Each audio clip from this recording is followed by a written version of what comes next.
So I want to share with you a little story. It's quite impactful, and I want you to listen till the end. So this is a story about a man who had a beautiful wife and four gorgeous children. His profession was he was a pharmacist. Now, in the olden days, a pharmacist was not just someone who you went to the pharmacy, got your pills, and they gave them to you. Back in the day, a pharmacist was almost as much as a doctor. They used to go around, give people their vaccines, give people their shots, give people their antibiotics, and they used to do a lot of house calls. Well, this is a man who was a pharmacist, used to go around and always go to people, whether they were rich, whether they were poor. Everybody got the exact same treatment. And people used to say to him, "Sir, let us pay you." He said, "No, you're having a hard month. It's hard for you this time. I'll take care of it." And every time this man used to go to the market, people used to talk about him like he was a celebrity. They used to say to him, "Oh, your father is this, your father is that. We love him. Here, take whatever you need. Your husband is this, your husband is that. Take whatever you need." He was loved by his community, he was loved by his family. Well, as time goes along, sometimes families have to move. Well, he took his family, took his wife, and they moved to a different country. And they moved to Canada. And when they got to Canada, due to specific laws, he wasn't able to practice pharmacy unless he went back to school. Now, this is a man, he's about 45, 47 years old. He's not going back to school to learn how to be a pharmacist. He already knows a lot. And for him to stop his life and stop taking care of his children and his wife, it was very difficult. So he decided to work in a grocery store. And that's what he did every day, whether it was good or bad, as a man who was at the top of his profession, did the sacrifice for his family.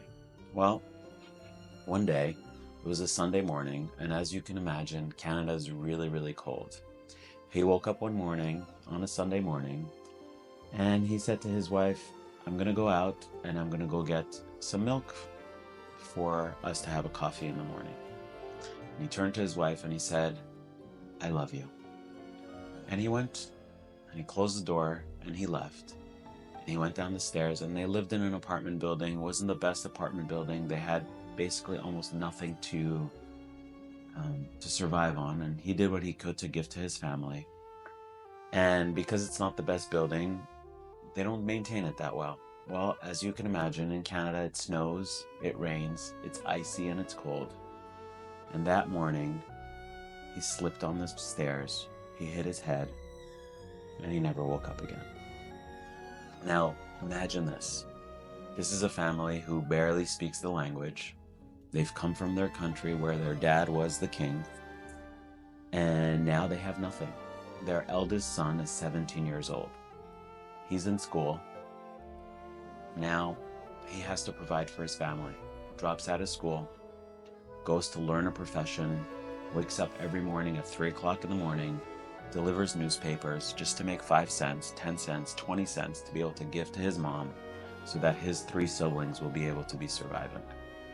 Now, this man, this son, after his dad passed away at 49 years old, did not stop working to provide for his family.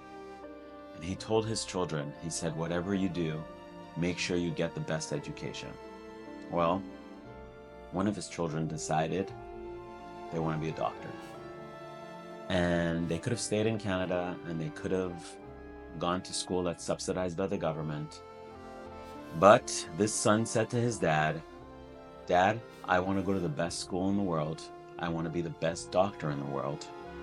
It's going to be a lot of money, but you've always taught me that education is important." And he said, "Son, go."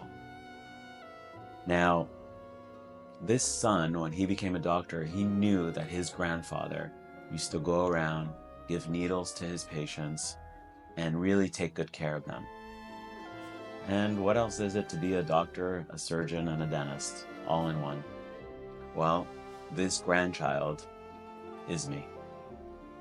And I want to share with you something that my father gave to me. And this was the medical kit that my grandfather used to go around and take care of his patients all over the world, all over his city, and really help them. And it's sort of ironic that that's what I do. I give needles and try and make people comfortable every single day. And it's interesting how the cycle of life sort of falls through. You know, we sort of sometimes don't understand why things happen. And sometimes maybe something that's bad you may think happens to you, but you know, everything that you instill in your children, everything that you instill in your family will come down. And I think that maybe I have this gift that was given down from my grandfather to take care of his patients. And I have this gift that my dad gave to me to always work and fight for your family. Um, and I'm grateful for it. And I'm grateful to be able to give to my patients, to be able to take care of them, to be able to make them comfortable, to be able to help change their life, and if not, sometimes even save their life, they say to me. And I'm blessed to do that. So look to your parents, look to your grandparents, listen to everything they say to you, and more importantly, keep a legacy going and create your own legacy. Until then, I'm Dr. Jonathan. I'm glad you were able to listen to this. This is the kit that he used to walk around with. This is a good 100 years old. You can see they used to have needles. These were 10 gauge needles. We use 30 gauges in dentistry. And you can see how these are the clean needles that he used to use. This he used to put the dirty ones so he can dispose of it. And these were the syringes. This was the alcohol bottle they used to use to sterilize before they gave the shot. He gave the shot. And you can see what the needles used to look like.